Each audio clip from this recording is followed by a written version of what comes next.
Let's bring in Robert Kaplan for more of the details. He's Goldman Sachs vice chairman, of course, and former Dallas Fed president. Robert, great to have you here. It's really fascinating because the moment before the September Fed meeting, I think the general sense on Wall Street was, wow, it's got to be 50. They're running late. It's maybe overdue. Almost all the numbers we've gotten since that point have really told a story of maybe a stronger economy, maybe inflation coming down more slowly. Where do you think that leaves us in terms of the forward path for the Fed? I mean, my own view is if inflation is running headline around 2.4 or 2.5, the Fed has got room to cut the Fed funds rate down to, say, 4.25%, 4.5%. And so the inflation's improved at least 100 basis points over the last year. We can have somewhat lower Fed funds rate. So I think the Fed, depending on what, as the economy unfolds, is likely to do another 25 in November. I think they'll have a debate about December.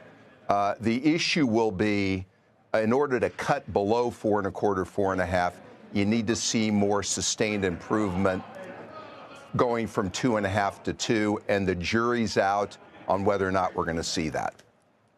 And then alongside that, is it your view that the economy is performing well enough that it really is and can be just about, the progress on inflation toward 2%?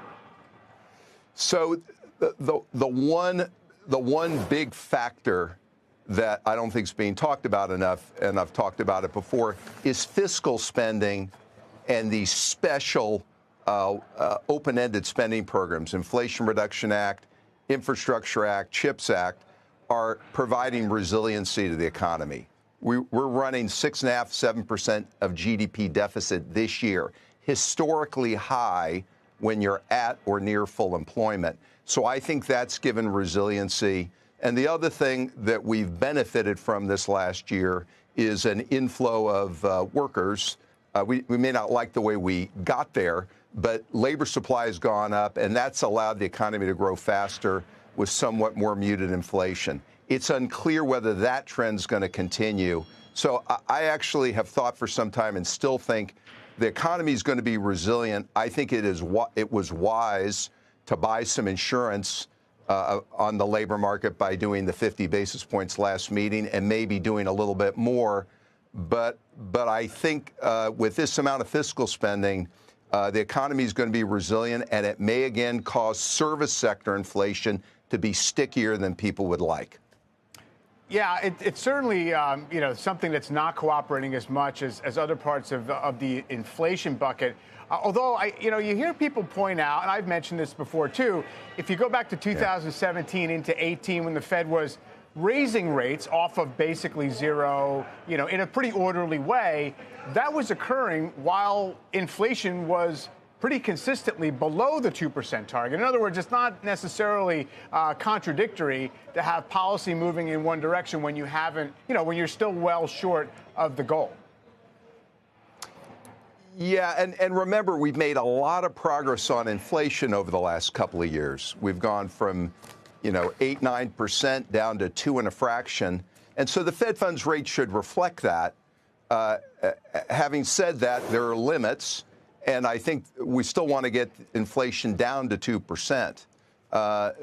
But there's some other factors going on in the economy that investors are going to have to get adjusted to. Term premiums on the Treasury curve are likely to inch higher. Credit spreads, I'm very mindful, are historically tight right now.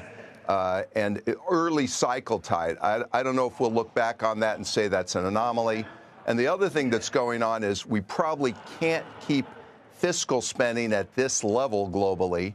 Witness China being a good example.